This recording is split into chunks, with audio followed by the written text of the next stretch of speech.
सभी को मेरा नमस्कार। आज आषाढ़ मास के कृष्ण पक्ष की एकादशी है, जिसे योगिनी एकादशी भी कहा जाता है। माना जाता है कि यह व्रत करने से 88,000 ब्राह्मणों को भोजन कराने के फल के बराबर माना जाता है। यह व्रत करने से पापों का नाश होता है, रोग, शोक, दरिद्रता तथा दोष दूर होते हैं। यह व्रत बहुत ही लाभकारी माना जाता है। चलिए जानते हैं इस व्रत की कहानी। प्राचीन समय की बात है।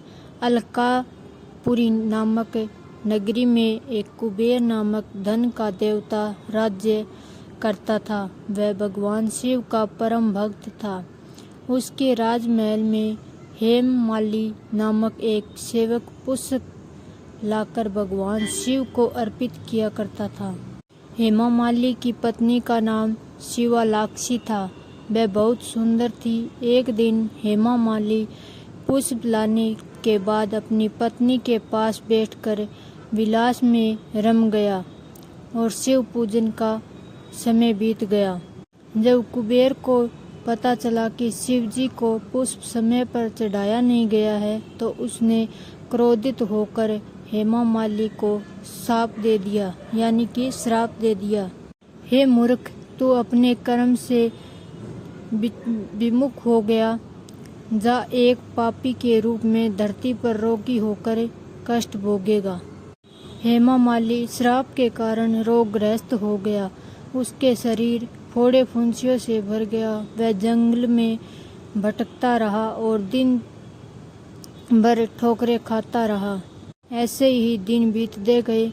एक दिन वह मातंग ऋषि के आश्रम में पहुंचा। ऋषि को प्रणाम कर उसने अपने पापों की कथा कही।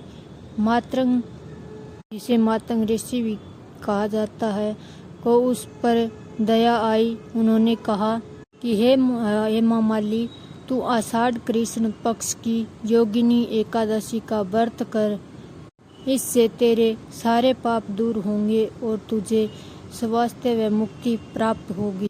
हेममाली ने विधि पूर्वक व्रत किया और उसने समस्त पाप नष्ट हो गए। वह फिर से सुंदर और स्वस्थ हो गया। तो हे भगवान, जैसे उन्होंने भक्त के साथ पहले किया वैसा किसी के साथ मत करना, और बाद में किया वैसा सभी के साथ करना।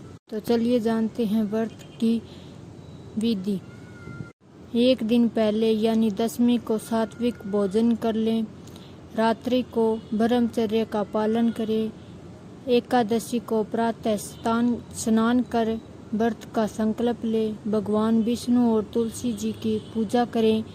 भजन कीर्तन व्रत कथा का श्रवण करें। रात्रि को जागरण करें। द्वादशी के दिन ब्राह्मण भोजन कराकर व्रत का पारण करें। तो ये थी व्रत की कहानी। अच्छी